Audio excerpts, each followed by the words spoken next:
Songs. Thousands of songs over a lifetime. But there is that one song, yes, that one song, which once heard can never be forgotten. Today, as I stand in front of you, I'm going to talk about that one song of my life. And the title of that song is Mishra, the grand heroine of my tiny little love story. And my story begins with a blast. I was appointed as the new head boy of the school, suddenly at the helm, suddenly the elite. Everyone was admiring me, the officers, the teachers, everyone. And on that particular day, I was hosting the 25th Silver Jubilee function of our school. So obviously I was pumped up like Salman Khan. And I was walking, exiting out. And there, as inflated I was, I heard the longest chee I've ever heard in my life. And it went like, chee? This is our head boy. So ugly. I went to her and said, Ma. But I cannot really help it. But, okay, Abhishek. Ishita, right? Okay, fine. But it was a dent on my ego. That thing, from there, that moment onward, whenever I found Ishita walking here or there on the balcony, I would just stop her and shake hands and just talk a bit. Because I wanted to clear that first impression. After which, one day that small conversation led to the bigger one. 26th October in 2013. That day is very memorable to me because on that day, I settled down for a 5-hour long conversation with her. It was our PTM day.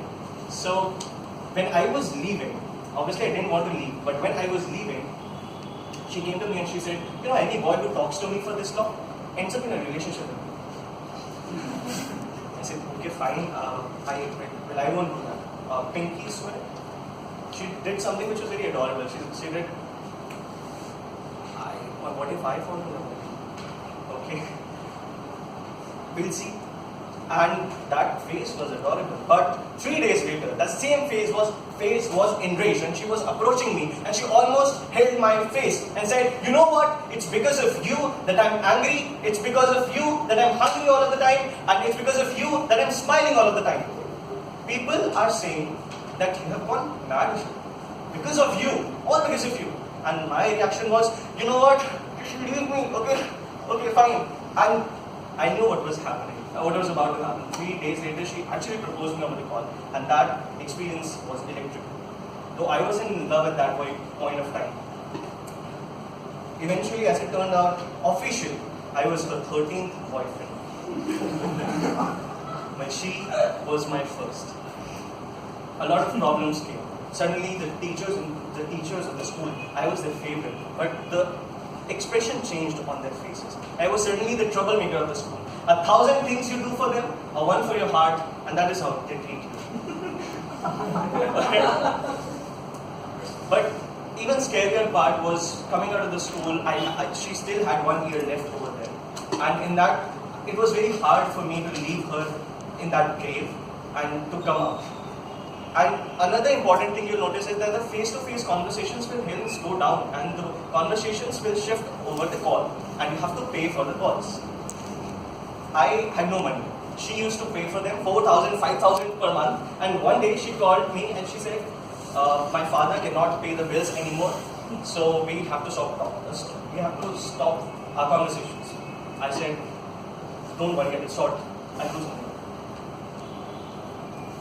During my drop year, I joined this vocal music class. The vocal music class, it was a very renowned institute in Delhi. And I had this passion to be a singer.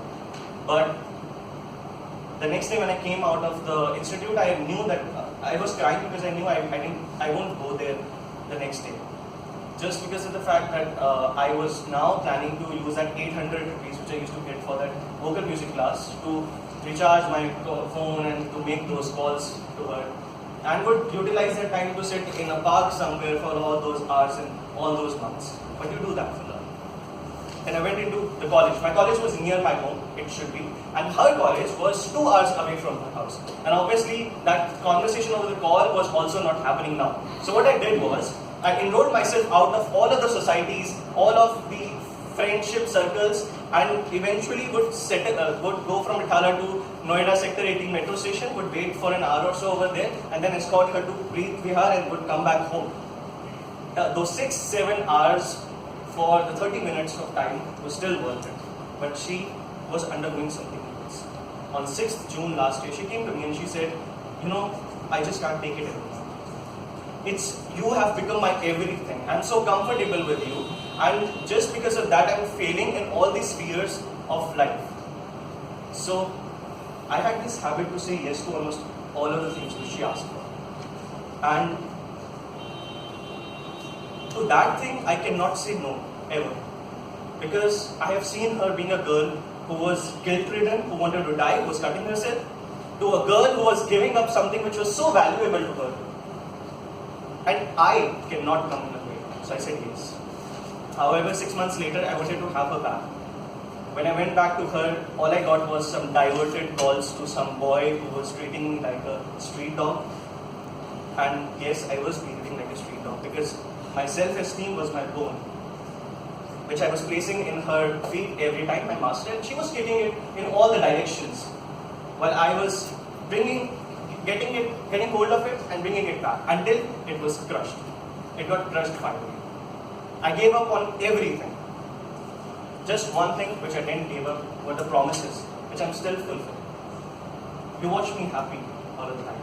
You watch me doing good with myself. That was the promise I made to her. I know my speech should end and it will end abruptly, just like my time will.